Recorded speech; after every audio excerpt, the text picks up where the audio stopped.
Hello everybody, welcome to the United Stand. Manchester United 2, Crystal Palace 1. Massive 3 points for Manchester United, regardless of the circumstances, and we will get into that. Amorim does silence the critics, including myself. There was a lot of things I did not like about that performance today. Some of the stuff he said before the game, the way we played in the first half, the long throw-ins, were so reliant on set pieces. But if you play badly and you win, you silence your critics. Now, whether Amorim silenced the critics or the players decided to turn the lights on at half-time, that's up for debate. But I'm never going to come on here and not celebrate victories for Manchester United. That's not unusual, I hope, for all of you. I think you can still have concerns about vision, longevity, where this is heading. But the reality is it's such a weird Premier League season this year. And if we'd lost that game, we'd be right in the bottom half. But by winning it, we're sixth in the league. We've got West Ham at home and Wolves away. We need to win those two games. We could be entering the top four again, which is what we should have been doing by beating Everton. But light switch FC, when's the light going to go on? When's the light going to go off? But the reality is, it's a bit like, I remember this game and I talk about it a lot. I remember coming on here to you good people and we'd beaten Brentford 2-1 at home and we'd been absolutely rubbish and McTominay scored 2 goals. And I came on here like this and I went, look, the win is all that matters. As a Man United fan, trust me, winning doesn't necessarily happen as much as it used to. And it dictates your mood. You're in a better mood for it. Enjoy the win. Even if you don't like the manager, even if you don't like the owners, even if you don't like the players, you can enjoy the win. And I would implore everybody to do that. You'll be in a better space this afternoon than you would be if we lost, even if you feel like we deserve to lose sometimes. So look, the win is the most important thing, and we should never not celebrate that. And Dalot played well today. Like, you know what? I think the test of a true human being is their ability not to run agenda, to actually be fair. And I think Dalot is shit, but he played well today. And there's nothing wrong with saying that. That's just being honest. I thought he did play well today. Do I think he should be playing for Man United? No. Do I like his throw-ins? No, it makes me want to cry. But he did play well today in the context of the game. So, you know what? Give him a shout out. Look, winning, I could just end the stream and say winning's all about what it's all about, but obviously it's a bit bigger than that. I think that, look, we have a very stubborn manager. And I think what I said at the start of the season and what many of you said in the watch along is that this season is going to be a roller coaster. Many of you see that as a positive. Some of you see it as not positive. He's obsessed with that midfield and he's not going to change it. And a lot of people will say, well, look, we won the game. He got it right. He did. He did. Unless you want a little bit of context. Crystal Palace were shit second half. They were very good first half. We spoke about this in the preview. They're a good defensive side and they were terrible in the second half. And I think a lot of that was because they played Thursday night in France. Second thing, Bruno Fernandes will be my contender for man of the match because he got 2 assists. But both of those assists he can get as a number 10 because they're free kicks he would take as a number 10. As a midfield performance, I would say he was a 5. He's got to be a man of the match contender because he got 2 assists. But both of those assists happen whether he's a number 10, a number 8 or a right back. So I still think the midfield is a massive problem and he's still massively obsessed with it. But I think what happened, and you've got to give credit to this, whether we want to listen to it or not, the first half is abysmal. When you think about the fact that we lost to Everton, he didn't make hardly any changes, we don't turn up, we're 1-0 down. Crystal Palace had 2 or 3 other good chances. We didn't create a chance on goal in the first half in the penalty box. We created nothing. And you think, again, you've lost at home to 10 men on Monday night. And for the first 45 minutes against a team that played on Thursday night, you've not turned up again. But then the definition of light switch FC is that we can go to Anfield and win. We can beat Chelsea. We can play well against Arsenal. And the light switch goes on. Something happens in that dressing room where the light switch goes on. Against Spurs and Forest, the light switch is on in the first half and they switch it off at half time. And this is the most frustrating thing about Man United is that we are a light switch and you never know when the light's going to be on or off. And in the second half, it's on. Like something switches in those players' heads and they go, Crystal Palace might be really tired. If we run a bit, we'll get the ball back. They'll make more mistakes. And then suddenly for 20 minutes, we're running, we've got the intensity, we're making them make mistakes, they're giving up free kicks, they're not switched on from free kicks, we're 2-1 up, and then we're cruising. So I don't know what's going to happen against West Ham. I don't know what's going to happen against Wolves.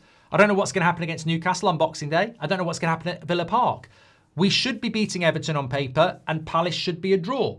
We've lost to Everton, but we've beaten Palace. So in some ways, I would have expected 4 points from these two games. We've taken 3.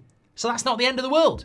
So we're now looking at where we were in the international break going, this is a real opportunity to get ourselves in the European spots. And that's the positive for me, because I never want Man United to lose. I'll be very honest about Amorim, and I'll say I'm Amorim doubt. And I'll explain why in a minute, and that's my opinion, and I can have it, and I'll always be honest. But I do not want Man United losing games. I do not want another year like this where we're not in Europe. I look at our fantastic away support. I look at our fantastic home support this season, and I think, you know what? It's a fantastic club, and we deserve better. And I don't want another season of not being in Europe.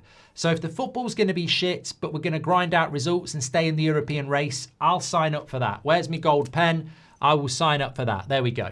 But I don't want us to go through where we've been the last 10 years. And we are there. We are Moments FC. That Xerxes goal is a moment.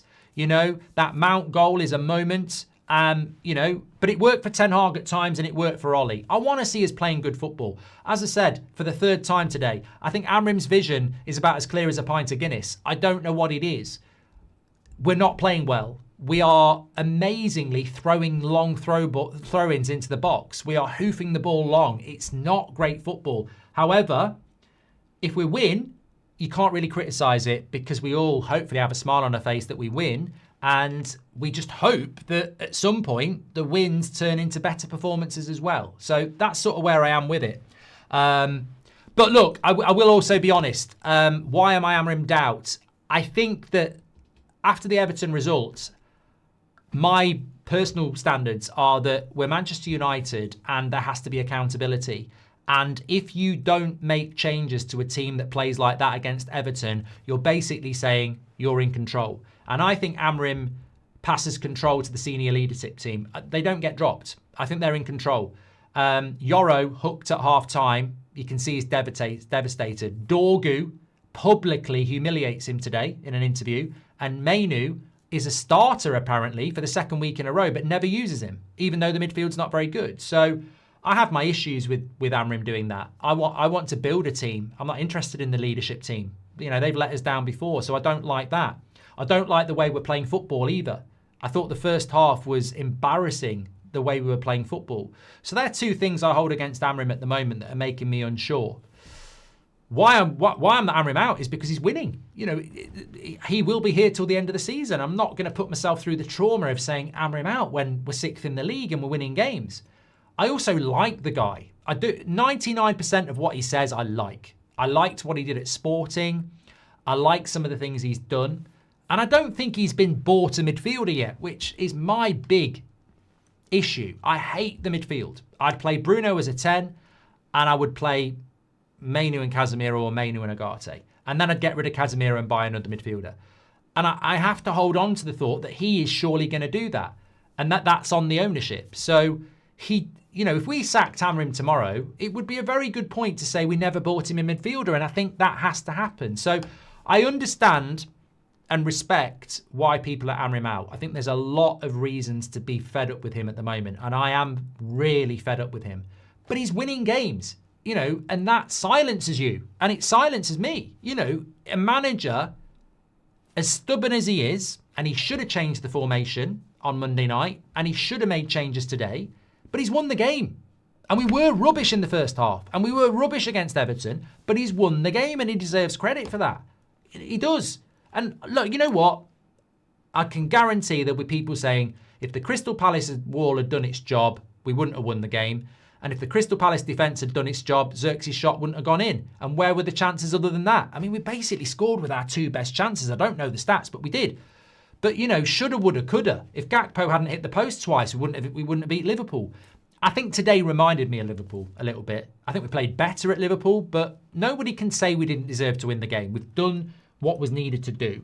And Amorim deserves the praise for that. And if you're staunch to the Amorim in, great. If you're Amorim out, great. And if you're Amorim out like me, where you just sort of like, he is annoying me a lot. I don't like the football. I don't like the way he speaks about young players. And I don't like the way he's so loyal to experienced players that have let us down.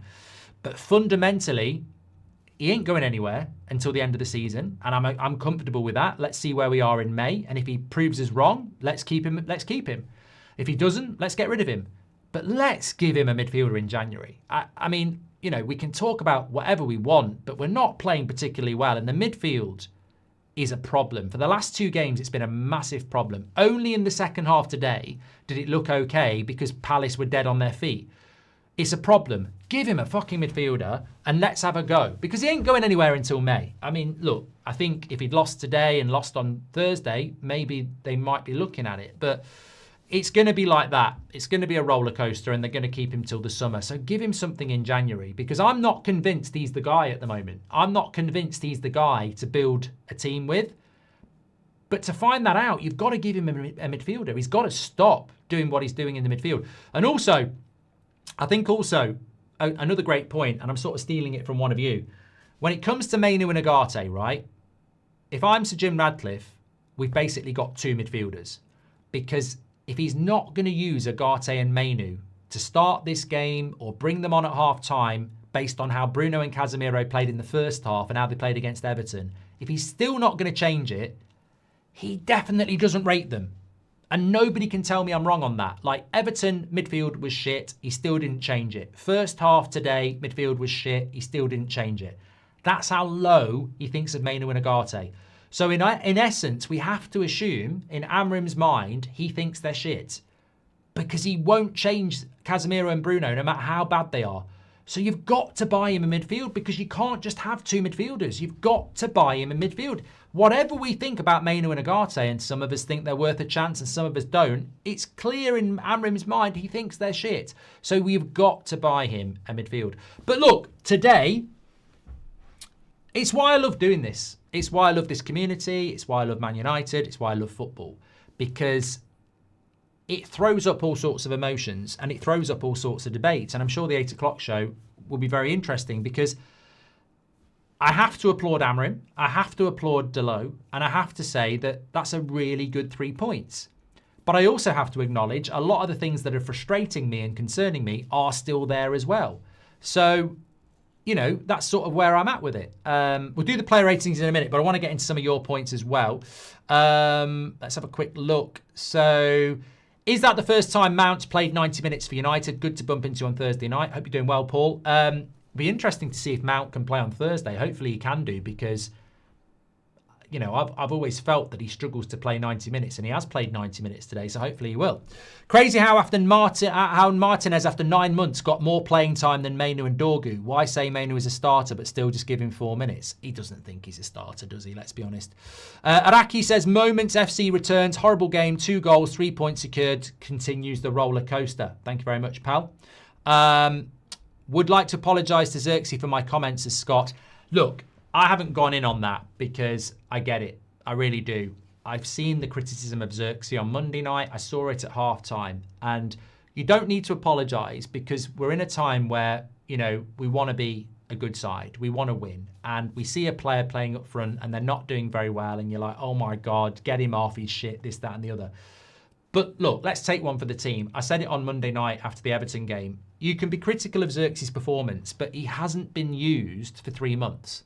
He is not match fit. He is not match sharp. And I think that his poor performance against Everton and his poor performance in the first half is fundamentally down to 2 things. One, he hasn't got match sharpness. And if you've missed 3 months of football and then you start a game and people expect you to be sharp, that's really unfair. Secondly, especially in this game, we're pinging long balls up to a playmaker number 10. We're pinging long balls up to a playmaker number 10 against against 3 centre-backs. So we're not even playing to his strengths, and he's not match sharp. So I was so pleased he scored that goal because I think if we keep using Xerxes, I'm not saying he's going to be good enough, but the more we use him, the better he'll get. So, you know, I think people aren't willing to have the conversation about match sharpness, but it's going to be a problem for any player. We've seen it with Mazraoui. Mazraoui's a good player. His last 2 games have been really poor because he's not match sharp, because we're not giving them enough minutes, because he's not rotating enough and he hasn't got enough games to do it. That was a smash and grab, says Ian, and United fans will be reactionary. It was like Everton away last season. Awful performance, saved by 2 set pieces. I sort of get it, mate, but I want to say that we shouldn't not be celebrating a result like that. We should win it. Am I sat here really excited? No. Am I happy? Yes. Will toxic positivity come in and say, oh, you know, this, that, and the other? But I saw what they were saying at half time. You know, these people shift up, you know, in the space of 20 minutes. We can be happy with the win and concerned about the future. And I think there's lots to be concerned about United. But we're also 6th in the league. So, you know, I don't mind if Amorim's stubborn. I don't mind if he keeps pitting Casemiro and Bruno in the midfield. I'll moan about it. But if he keeps winning, he'll keep proving us wrong. I've watched a lot of football. I've watched a lot of Man United. I've seen this movie before. Light switch can win any game. It can lose any game. But ultimately, it always ends the same way. Mark, this is just a band-aid till Thursday. Poor management, poor quality football, favouritism, no accountability. And this is Ineos and Sir Jim's vision, says United 7-7. Delighted. Now we have to kick on with the next one, says Eddie. I'm very happy we won, but still sack him. I'm sorry, says Andre. Can't get carried away with this win, says Adrian. Still need to buy midfielders in January. Moments FC back again. Take 3 points and move on. Massive mountains to climb, says Adrian. Couldn't put it any better. Look, I think maybe some of you have forgotten, maybe some of you aren't old enough, but it's always been like this at Man United. Even when we win the treble, we were thinking, how do we win the treble again? When you finish second, it's how do you win the league? It's something Sir Alex Ferguson, you had to grow up in that era to get it. There never really is a point where you sit back and go, everything's okay. You've always got to look at areas to improve. And God, there's loads that needs to improve at United. But we should still take the 3 points and enjoy it. But there's still, I mean, look, if someone wants to sit there and say it's 3 points, everything's fine, and I've seen some people doing that, that's great. It's great that you think like that. But it's not fine, is it? There's a lot to be concerned about Man United. But today, we got the job done. That's the biggest, Nick says, that's the biggest example of light switch on and off for us. Anywhere near the second half performance against Everton and we win. We had no idea in that game. Couldn't string passes together. No plan, no style. Didn't use the wings. Didn't play through the middle. All we did was boot the ball long and hope. Pub league football, says Last Day. Look, if you want an honest statement from me, and it might not please people, if Crystal Palace hadn't played on Thursday, I don't think we win that game. I genuinely don't. But they did. And I said it in the preview, it's a massive advantage, and we took advantage of it. And loads of people took advantage of us last year. Crystal Palace's success has cost them today. Our success in the Europa League lost us points. Amorim wouldn't have lost as many games if he didn't have to play on a Thursday night. It's just the way it is. It's not an excuse for Palace. That's just the way it is. We took advantage of it. In a way, it's a positive. We must have lost 5-0 because Standard FC told me you can't win a match starting worst players world ever seen in Casemiro, Delo and Shaw and benching the best players in the world in Agate and Dorgu, says EG. Bit sanctimonious, but, you know, take the win, mate, and enjoy it. Watch the same bunch lose against West Ham, says Tilak. Wins good, but the mistakes are happening too often, says CM. What did Amorim say about Dorgu and Mainu? I missed it. He basically said about Dorgu that he panics and he plays well for Denmark, but not for Man United. And he said about Mainu that he's a starter, but I chose not to start him. And I'm summarising there. Why not respect Amorim's decision to start Bruno at 8, says Kay? Because I'm not a sheep, mate. And I don't think any football fan is. Why did you not respect every decision Ten Hag made when everyone was Ten Hag out? You know. If we're all just going to bow down to managers' decisions, then we may as well all go home, because that's not what football is about, mate, is it? That's the first game that I missed in more than 10 years, but we won. Any opinion regarding how the team played today, says James? First half, shit. Second half, better. Won the game. Frame this line, which you said, happy with the win, concerned about the future, says Sanch. Yeah, but you know, it's like, we've been doing this for a very long time. we've had horrible shows. Like when Rashford went out in Belfast and I told everyone you were all liars. I think that's the lowest it ever got because you weren't lying. I thought you were. You know, we've fallen out. We've had great moments. We have times where some people agree, some people don't disagree. You know, that's what it's all about. Happy with the win, concerned about the future. It's pretty much been what I've been like about United after every win for about 10 years. I'd like to be happy with the win and excited about the future, and some of you might be, and I hope you are right. But at the moment, that's probably where I am. Arteta was going through this for 3 years and see where he is now, and it doesn't matter what manager we have, there is no hope with this group of players. Well, you've just described what Arteta wasn't going through for 3 years, because he wasn't. He wasn't going through this because he had a better ownership, he had better support, and he had better players. We can't compare ourselves to Arsenal. We have to be Manchester United. How is it we still need a minimum of 5 signings to fix this team? It's diabolical. The owners need to pull their finger out, says Chris. I've said that this week. I don't intend to turn a match reaction, I'm going to do the player ratings now, into a conversation about the owners. But I said it all week. Amorim has his deficiencies, and maybe he's not the guy. But the owners aren't the right people either. Like, why are we picking Bruno and Casemiro in the midfield? Why? Because the owners have allowed that to happen. Why don't we have a backup striker to Sesko? Because the owners didn't replace Rasmus. They let him go. Some of the decisions are poor. It's not just the manager. It's not just the players. There's a big factor as well involved in the players too. Right, let's do the player ratings. Should be fun. Don't even remember doing the player ratings for the Everton game. Hold on a minute. I've just been sent something here, so this could be interesting.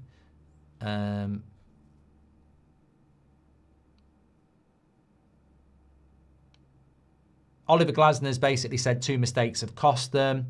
Amorim says on set pieces, if you don't work on set pieces, you're losing. Bruno doesn't have an injury. And he said that Xerxes scoring, it's important because he's not had many minutes. Okay. Not really much in that then. Okay, I give Le Mans 6. Yeah, 6.5. Doesn't really matter. I mean, can't really do much about the penalty. Made a couple of saves. I mean, most of Palace's chances were blocked. They had a good chance where he didn't really connect it well, but Le Mans made a good save. Yeah, I thought Le Mans was steady today. I mean, look, you know, in some ways that's a positive that he didn't have loads to do, and he can't be expected to save penalties. So, yeah, I thought he was steady. Yoro's got to be a 5 today, hasn't he? I mean, let's be fair, he has. I sort of highlighted this in the week. We've got Amorim throwing Dorgu under the bus before the game. We've got Mainu basically finished at Man United. And we've got Yoro declining. And, you know, he was bad today. He was bad today. The bigger question to me is, why do we keep buying these Orozcos and these Coneys and these Obis when we can't develop young players? We can't. You know, Mainu's nowhere near the team. Dorgu's now been balled out by the manager. And Yoro's just put in another bad performance. The environment's terrible to develop young players. I feel bad for Yoro, but he didn't play well, and it definitely was a penalty. De Ligt, I thought, was a 5.5 today. You know, and this is what I mean. I love De Ligt. I think he's been really, really good for us. But it was a poor performance on Monday, and it was a little bit scrappy today. That's what you get here. It's not about agendas. It's about honesty. And De Ligt's been consistently our best player this season, but I think he was...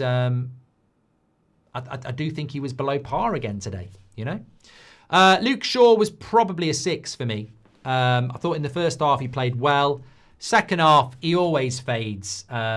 He got a yellow card. But, you know, overall, I thought it was a decent performance from Luke Shaw. And, you know, as much as I wish he'd just leave and get out the club, I've lost interest in Luke Shaw. I'm never not going to say that it was a fair performance, and you could give him a 6.5. You could give him a 6.5. He made 2 good blocks in the first half. Ahmad struggled, 5.5. Sometimes I think with Ahmad at right wing back, it's his best position, and then sometimes I'm like, oh god, he's got a lot to learn. It's a hard. Some people are saying Shaw should have been man of the match. It was a hard game for Ahmad today. It was a hard game for Ahmad today.